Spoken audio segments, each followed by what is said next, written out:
about this talent that she has. And in this film, you can see there even Icelanders that come and seek advice from her. There's one man there who wants to build a guest house in an area, and he's a little bit uncertain if the elves are going to accept it.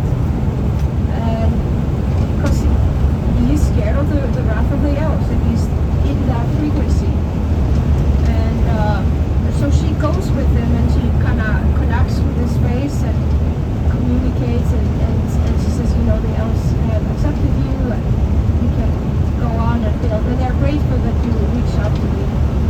And you know, for some people this may sound totally crazy, but you know, this is just part of the culture. There's a culture of magic here.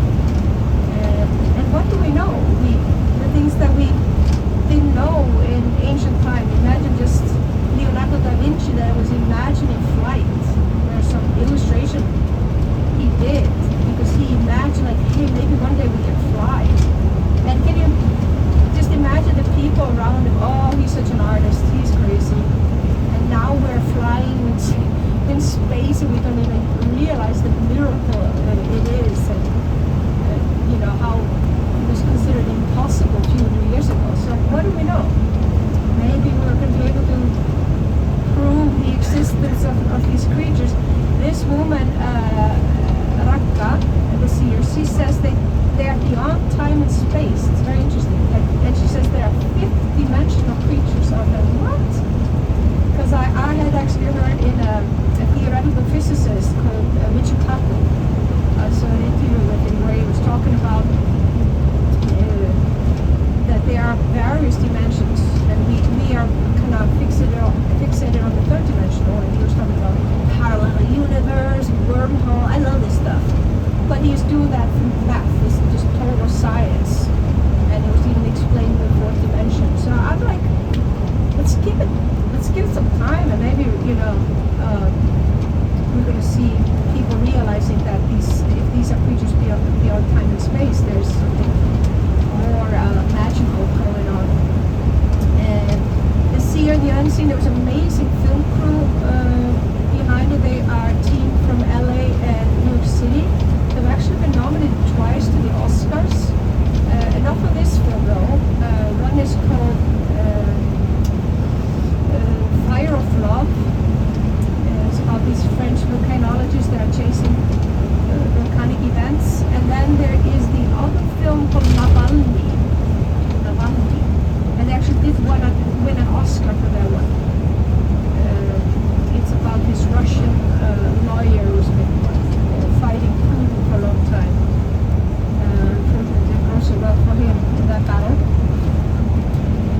Yeah, so serious film production, and they followed this woman for 4 years, and it's beautifully shot, and it also kind of ties into the economic collapse. They were actually hit very badly with the economic collapse of this woman and her family, and so it's interesting how they weave it together. You know, the world of money that's more or less has become a little more invisible. Like nowadays we just have our phones, we can scan it, and suddenly numbers change on our screens, and you know, yeah, it's really fascinating film. So check it out. Now we are now basically at the tip of the Reykjanes Peninsula. We are now headed to the north, and you still have the glacier here on your right, and this is all part of the Snæfellsbær volcanic system. And here's a really famous crater, another beautiful crater called Saxon. It's about 100 meters high, 330 feet. And people can climb up there, but we don't have the time to do it on this tour. But if you come back, I already have 2 passengers that have been here, and this is their second time here. So you never know, maybe you want to come. And there's so many other spots and locations to visit, so definitely keep that in mind. So you can see there are a few craters, and when you go on top of Saxon, you're going to see there are more in the distance. There are other craters here, and of course lava fields. lava fields here.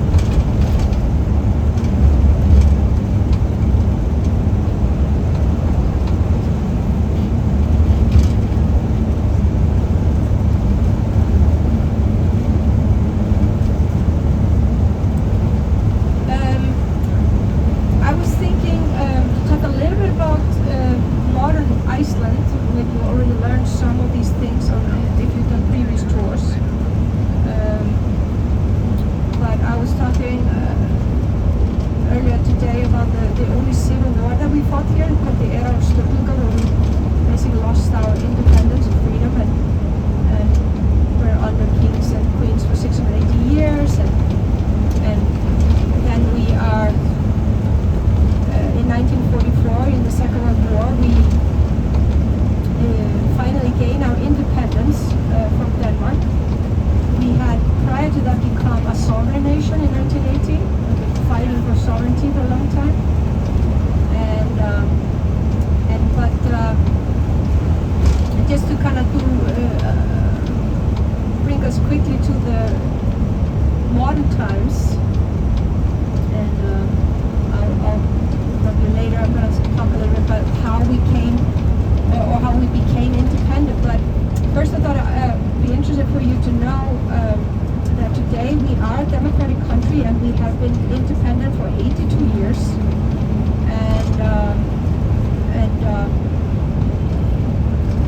In a democratic country, we have every 3 years we have election, and the head of state is the president. But our president does not have executive power like you have in the U.S. Our president is more like a figurehead. And then we have a government or cabinet, and at the helm of the cabinet is the prime minister. And so I thought I should let you know that in 2024, for the second time in our history, we elected a female president. Can I get a yay? Yay! Also we had election for the new government, and interestingly enough there were 12 parties in the Reykjavik area fighting for a seat, which feels a little bit extreme to have 12 parties when we have only 400,000 people. We were very specific on what we want in this world. Anyways, but 3 of the parties that won were all led by women, and so they put together the new cabinet or government, and so the prime minister is a woman, the foreign minister is a woman, the minister of children and education is a woman, the minister of health, justice and industries are all ladies. So 6 of 11 ministries or departments are all led by women. Yay! Yay! Let's get a yay, yay, yay! And listen, like my father was so happy about this. He was like, yes, finally, let's see what the ladies are gonna do.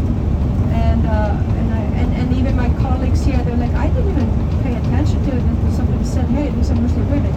And that is, for me, is amazing, because it shouldn't be about that women are taking over. It's not about that. It's just, this is what's happening. It's very rare and special. Also the head of the parliament or the president of the parliament is a woman. The mayor of Reykjavik capital is a woman. And one thing I should say, maybe less interesting for some of you here, but you know, because we became Christian Lutherans, many people, Icelanders of course became in those days Christians, leaving the Catholic faith, and so the head of the Lutheran Church is the bishop, and then you have priests. And let me tell you, about 60 years ago, women were not allowed to be priests or spread the gospel, and forget about being a bishop. But now, I looked at the number recently, it's almost 50-50 female-male priests, perhaps a little bit more male female. We are looking at that radio mast here. It's a massive tower here.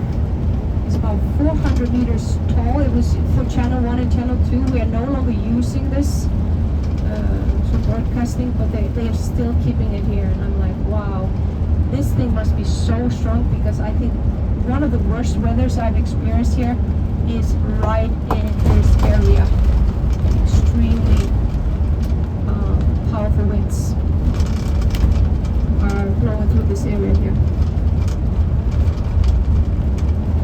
I don't know if they're going to remove it, but it's still here, and you can even see a little sign on it. I think it says your roof.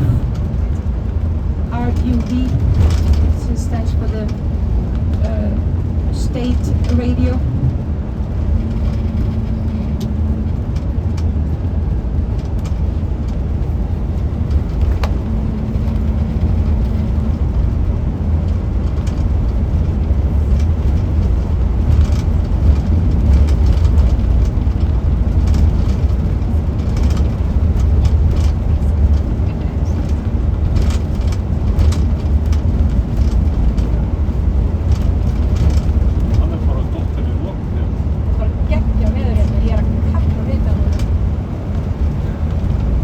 Supposed to be windy here on the north end when we looked at the forecast this morning, but it feels like there is hardly any wind here.